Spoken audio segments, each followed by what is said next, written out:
candy.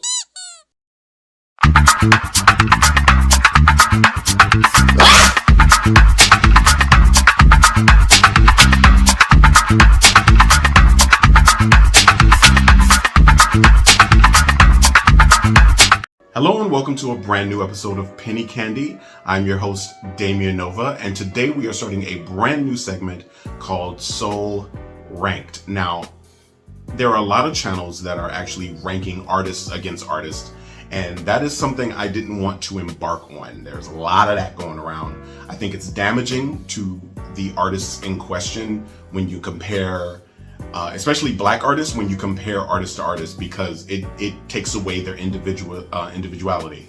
So I don't believe in doing that. I don't like doing that. When we're talking to friends, of course, we do that together. But when you make a public list talking about why Shaka's notes are better than Patty's, it's cute for clicks. What Soul Ranked is, I will be ranking the bodies of work of individual artists. So I will be ranking all of Earth, Wind & Fire's albums, or all of Prince's albums, or all of Shaka's albums, or all of Dionne Warwick's albums. And I will be making a concrete list based on my opinion. Now, you don't have to like it. I'm talking about music I love. So clearly I am aware of certain things that I'm sure you will let me know of in the comments that I'm not necessarily going to mention in the videos. I am speaking predominantly on the merit of album per album, not song per song, not single per single, not sales per sales, album per album, as it hits my ears. With that all being said, hopefully that clears up any confusion. Today we will be doing probably my most favorite girl group of all time, EnVogue. Now, EnVogue has been around for a while, but they don't really have a ton of albums. Something that I have found to be very true for a lot of groups in general, especially just vocal groups. It's almost like it's hard to get 4 people together to make an album. Who knew? I will be ranking EnVogue's albums from worst to best. I will not be starting at the top. I start at the bottom and then work up. You may not agree with my list. If you have your own list as far as EnVogue's work is concerned, please put it below. I'll read it, but it's not going to change my mind. So this is going to be a short list because they only have 7 complete albums. I will not be doing remix projects, re-releases, or imports or any of that stuff. I will be doing the albums that were released as is at the time that they were released. Sorry to Runaway Love, but that's technically a remix album with a new song on it. So at number 7, I put A Gift of Christmas. Now, this is not fair. This isn't fair. It's not fair because I don't like Christmas music. As a matter of fact, I hate Christmas music.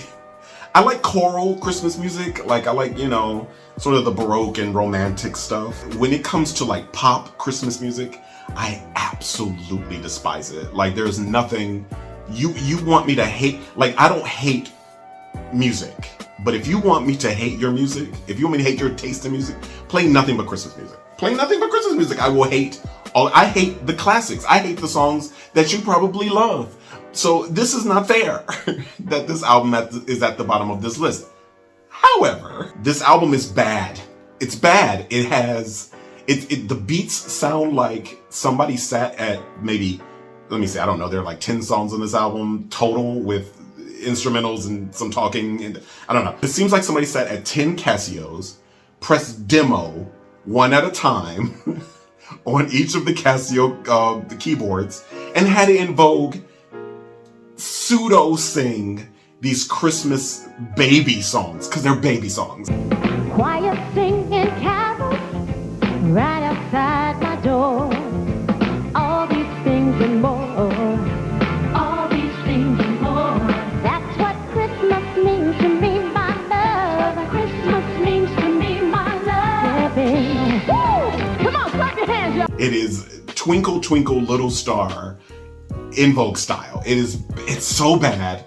And poor Amanda Cole, because Amanda Cole, this was the only album that Amanda Cole, who was one of the members of EnVogue while Maxine Jones was away, this is the only album she's on. Now, I'm not aware if she's on anything else, singing backgrounds or maybe filling in for some vocals on maybe Masterpiece Theater, because I feel like that happened.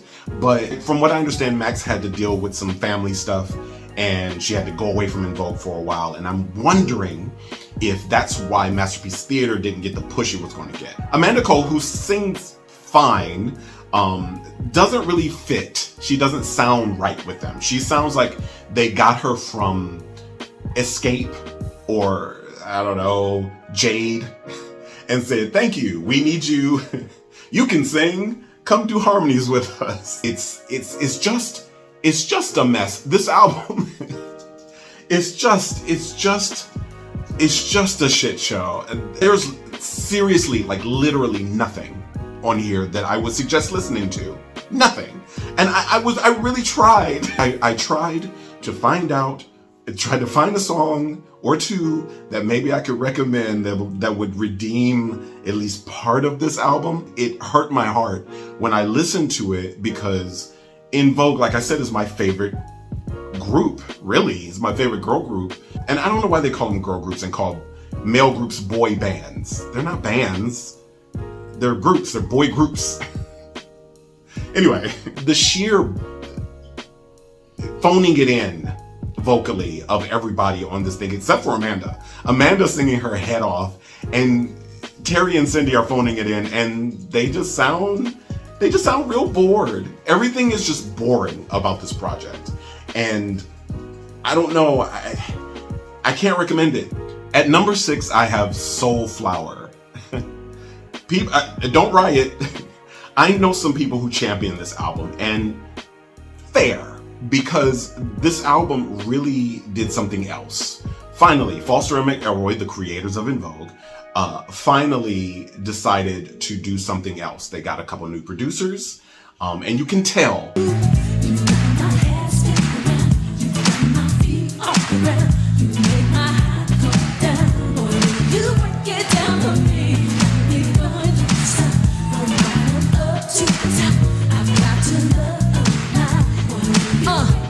Everything sounds like an Angie Stone album, which I don't think there's a problem with it sounding like an Angie Stone record.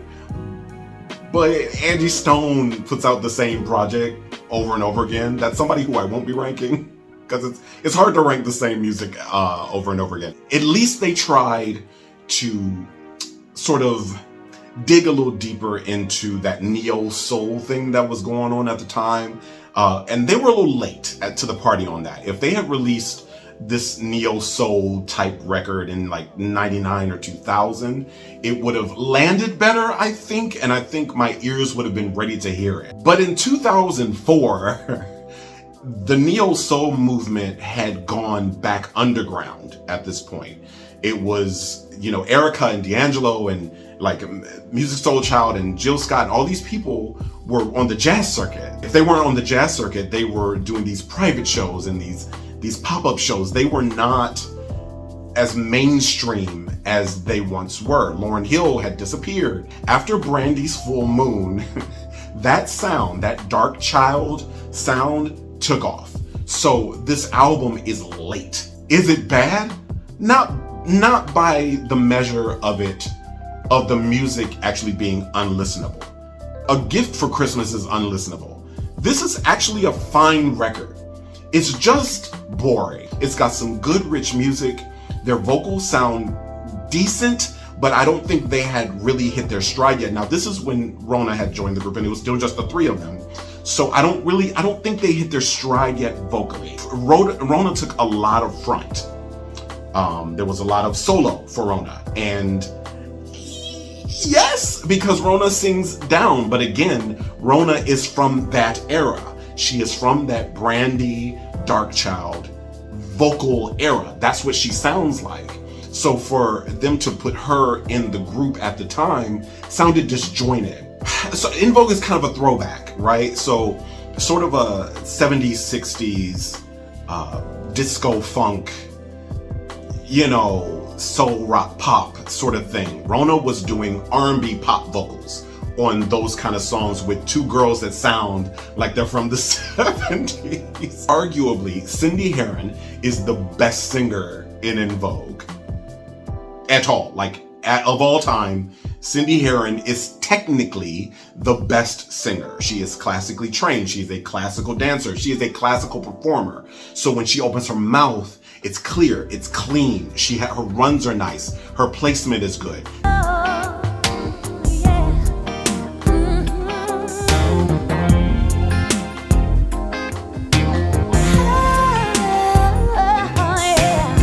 Cindy is technically the better singer. I'll get to who is the most interesting singer later. When you add a Rona on top of it, you put the new style of whatever EnVogue was doing before, and you sort of smash it together, and it kind of just doesn't fit unless you are going to create music that is going to support both styles. This album does not do that. It supports mostly Cindy and Terry's style while embracing Rona's vocals, and it's just kind of boring. It's boring. There are a couple cute numbers on it, and like I said, it's listenable. It's definitely one of those albums you could put on at a party and just have play. I recommend Losing My Mind, Ooh Boy, and Stop. Stop is good. I have to look at my notes. Sorry, this is a lot. I do recommend this album for people who are fans of neo soul music. It actually falls pretty safely in the lineup with those other people. It just was late to the party. At number 5, I have Born to Sing. Okay, so listen to me. Listen. I love this album, right? Because it introduced us to EnVogue. And if you had asked 1994 Damien Nova to make this list, Born to Sing would be number 1. For the entirety of that summer, I wore that album out. Now, as an adult, listening to it again, it doesn't hold up. Now, I think it's got some bops on it. It does. It does.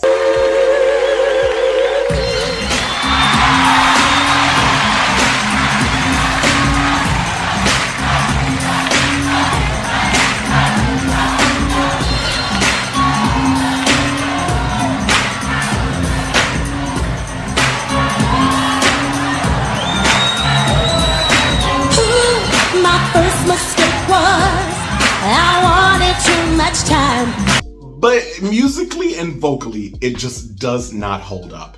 Everybody sounds fine, but when they start harmonizing, it gets flat on a lot of songs. The mixes are too high. Some of the tracks are too loud and noisy, and I get that's what the sound was at the time, that New Jack Swing sound where you just throw everything at the wall and see what makes noise and actually makes music.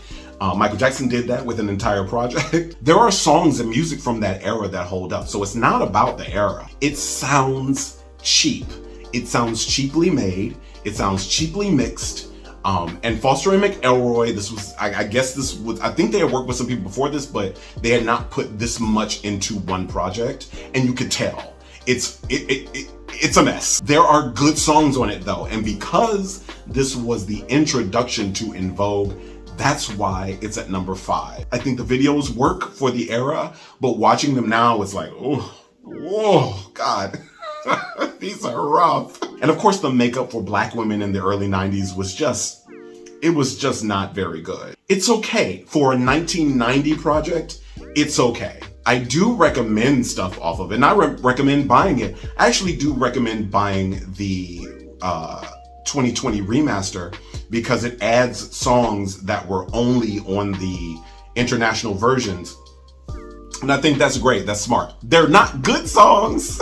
There are only a few songs on this project that stick out and have solid vocal performances from everybody, and the music sounds interesting and it grabs your ear. I recommend Hold On. Hold On is a bop. You turn that on and it's going to start the party.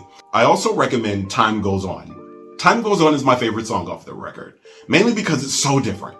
It doesn't sound like anything else on that project. It's real different. That tick, tick, tick, talk, talk, talk. It's real different. They haven't done anything like that since. If you've never heard EnVogue music before, it's a rough start. But I do recommend it on the merits of Hold On, Time Goes On, and Just Can't Stay Away. I think that's the whole.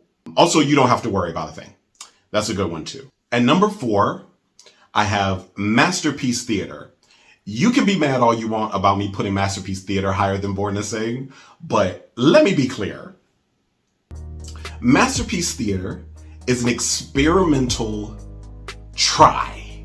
I really thought this was going to be their last album, period. I really did not expect them to make any more music after this album, because this album is so experimental.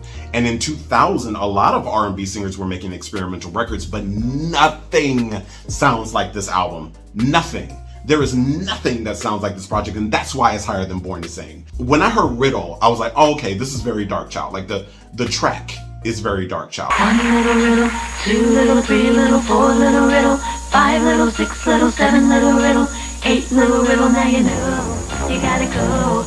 1 little riddle, 2 little, 3 little, 4 little riddle, 5 little, 6 little, 7 little riddle, 8 little riddle, now you know you gotta go. But the rest of the project is classical music mixed with EDM and R&B. It's a lot. Is it good?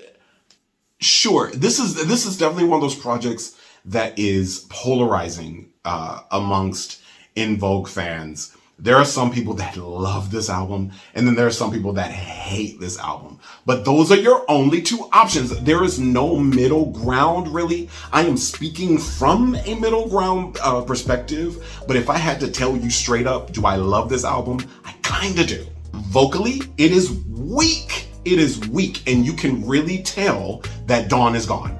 This is the first album that you can really hear, oh, it's only 3 of them now. Oh, wow. Because with that 4th voice, it filled the room, and it made those harmonies bigger, and it kind of made them tighter because they had to try harder to find their notes. So the harmonies were a lot more intricate, and the tracks are we're kind of back to the Casio, right? Just a little. It's Foster McElroy trying to make current music. And man, it's really a polarizing album. Vocally, it's troublesome because there are songs where you expect them to do their, never gonna get it, never gonna get it. There are a couple moments in there where you think they're gonna do a breakdown, and when they do, it's like, oh, 2-part harmony is 3 of y'all. No, can't come back. Feelings no sad, feelings no jealous, feelings no insecure. Can't come back.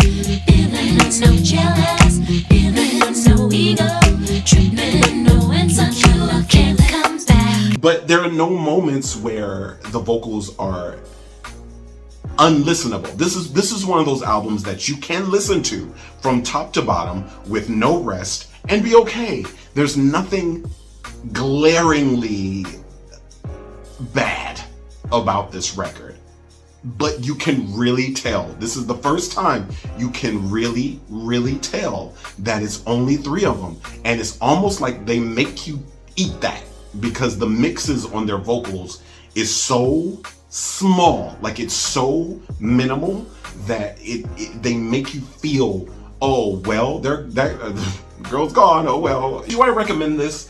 Absolutely. I think it's pretty easy to find. You can Spotify it or whatever, and I do expect them to release just like what they just did with Funky Divas. I do expect them to release anniversary editions of both this and EV3 after when the anniversaries come up. I think they're proud of this project, mainly because it is so unique. This is the most unique, interesting thing that they've ever done.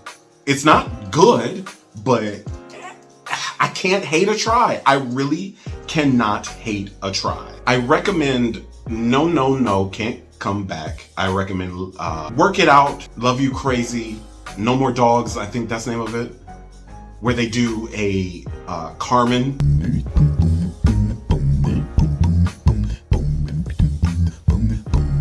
Dogs are puppies that grow up wild, and they don't do what you want them to. They treat you nice just to get a prize, and once they get it, then they're through with you. It's very weird, but it's interesting. And of course, they get their best vocalist to do it. You ain't gonna tell me they don't think Cindy is their best. They don't know that Cindy is their best vocalist. They know that shit. They know that shit. That's why she's on the first single. At number 3, I have Electric Cafe. This album just came out back in 2018, 2019, and they have been working since this album has dropped. I don't know if maybe because the project is actually damn good that people have really just said, oh, EnVogue exists? Again, still? Okay, yeah, no, book them. This album, they really found their stride with Rona. I feel like Rona actually decided that she was going to be a part of the group instead of just sing lead. Sometimes it's hard to tell them apart. And a lot of that has to do with the fact that they've been together for so long at this point that, well, you know, sometimes the vocals blend together and the harmonies are fuller. The tracks are way better. Whatever Foster and McElroy finally decided to do, maybe they took a class. The current parts of this album are current. It's not a try at trying to be current. It is, these tracks are very current, like with songs like Rocket and Have a Seat, but it still sounds like EnVogue. They really found a sweet spot here. Is the album brilliant? No, but it's good. And it's got some really good stuff on it. I think people slept on it mainly because it's not the original 4. And at the end of the day, most of EnVogue's fans hope and pray to see the original 4 members on another album doing more songs, doing more music videos, because that's what the fans want. It's not the same as Destiny's Child being 4 or being 3. Destiny's Child forced Michelle Williams down our throat and said, this is our member and you're gonna like it or you're not gonna like it. It's not our responsibility to tell you whether or not to like it, but you will absolutely take it. With EnVogue, it was like, here's somebody, y'all like her? Oh, you know, it felt scary. It didn't feel defiantly like, okay, they're gone, we're moving on. It didn't feel like that. It felt like they were always waffling on whether or not Dawn and Max were coming back. And then when they did finally come back, which was very recent, I think it was like 2015 or 2012. Yeah, it was something like that. They couldn't reach an agreement, so they left again, and that's disappointing. They went on tour, and I heard they had a great time, and I heard the tour was great, but when it came to recording a project, Dawn and Max just did not see any value in the contracts that were given. So you can't be mad at Dawn and Max for that. We just can't. There's no reason to be mad at 2 women who have been a part of one of the biggest girl groups of all time not being happy with the money that they're going to be getting paid. People call it greed, but it's not greed. It's just pay me my worth. I feel like this album finally said, this is it. This is her. If we do anything with them in the future, if we do anything with Dawn and Max in the future, it'll be up to them. But this is the group. Now, the reasons that it's at number 3 is because the lyrics are lacking. There's some good songs on here, but it's a lot of songs that sound like an 8-year-old wrote them. Live, and make the most of every day. Embrace your life,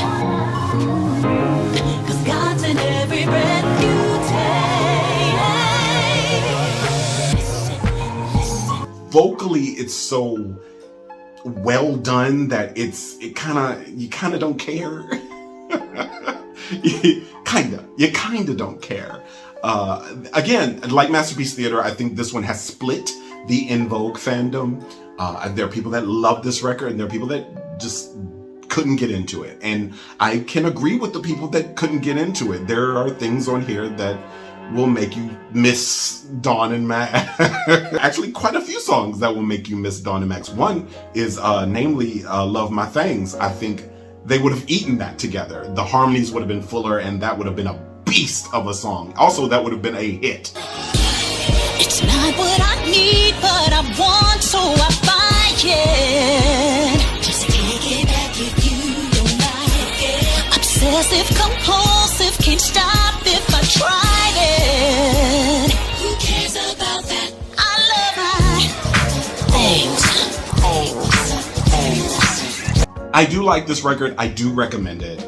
As a matter of fact, I feel like it should be a part of your collection. If you are collecting, if you still collect records like me or CDs like me, then go get Electric Cafe. It's good. I do recommend, like I said, I recommend Rocket and I Love My Things. I also recommend Oceans Deep and Have a Seat. Have a Seat is so much fun, and it's got Snoop Dogg on it. It's so good. It's so good. I like this album. At number 2, I have EV3.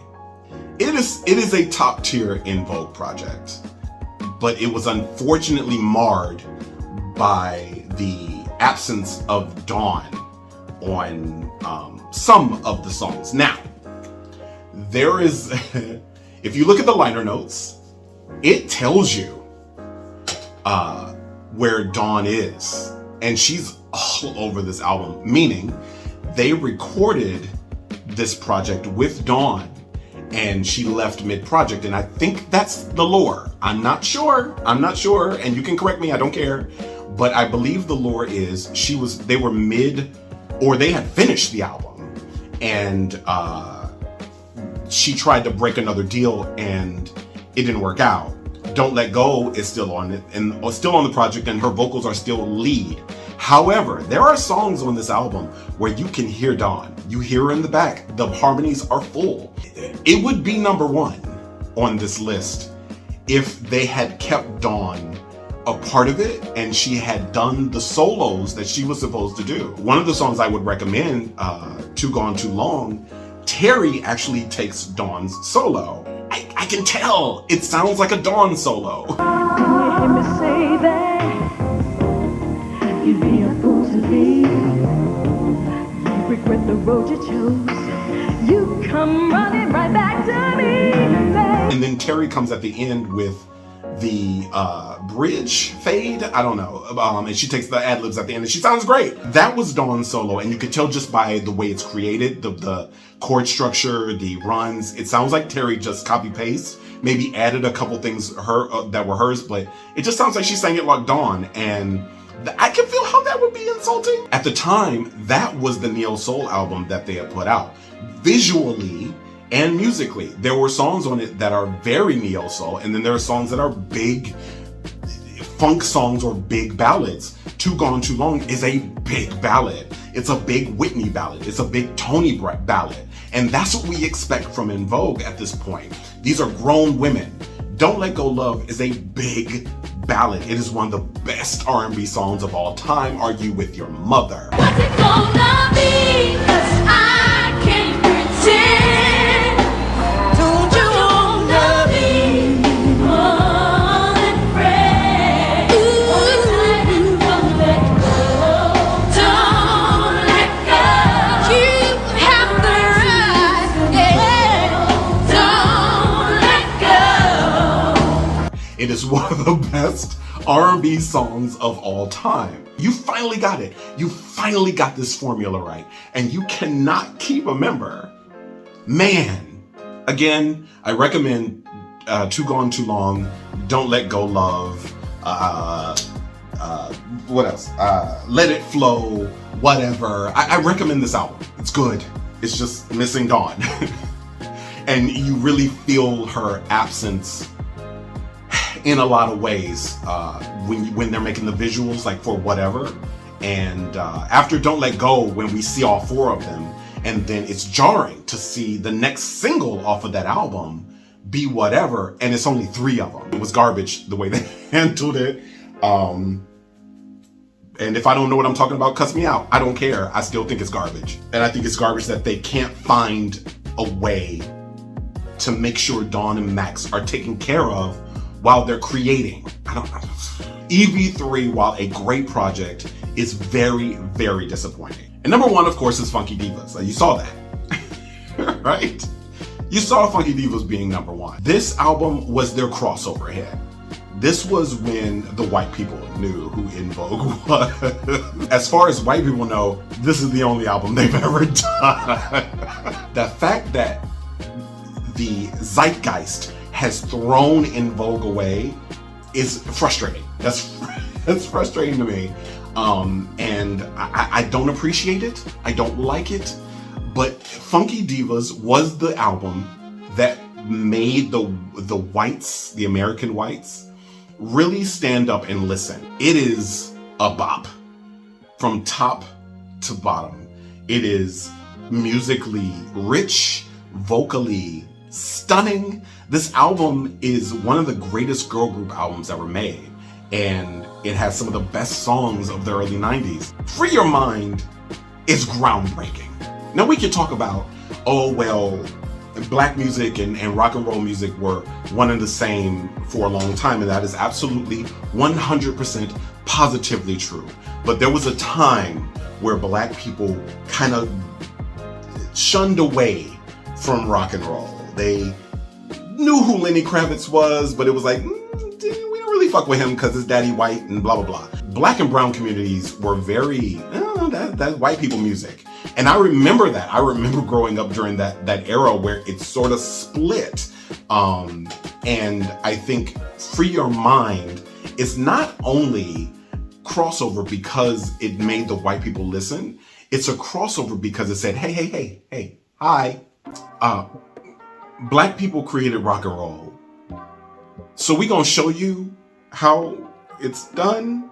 And the fact that these are not some misogynistic, angry boys in the early 90s creating this music. This is 4 fashion models that could sing you under the floor, singing one of the hardest heavy metal songs. That song put EnVogue on the American map. There was no more denying these women, no more denying them. And this is why Dawn and Max wanted their money, because it's like, oh, we've crossed over and we're making the same money? Something's wrong. Every song that they did, every song charted. Every single song they released charted. Give It Up, Turn It Loose, My Love, You're Never Gonna Get It, Giving Him Something He Can Feel. Every song that they released off of this album charted. Every single one. And back then, that was a feat. That was a feat. Now you can be a TikTok star and chart. When EnVogue came out with My Love and You're Never Gonna Get It, it was a cultural reset. It was a cultural reset. Okay? It is, I can't go on. I can't go on because this video will be too long and I'm already at 45 minutes. Jesus. I recommend this record. They just did a remaster and a re-release. Of course, I recommend My Love and You're Never Gonna Get It and Free Your Mind, but I also recommend Desire, which I think is the best song on the project because it's experimental and they tried some reggae and it works. It works. I also, Love Don't Love You is a slept on classic. They also did a couple house mixes to Love Don't Love You, and they are bops. Go get Funky Divas. As a matter of fact, support EnVogue. See where they're going to be in a city near you. Support these women. They have been at it for a long time. We would not have Destiny's Child if we did not have EnVogue, and that's on period. So that's it for Soul Ranked. I'm gonna try to slim these down because this is a long video. I'm almost been talking for an hour about 7 albums. So I hope you enjoyed and like, comment, subscribe, and I will be seeing you next episode. Penny candy.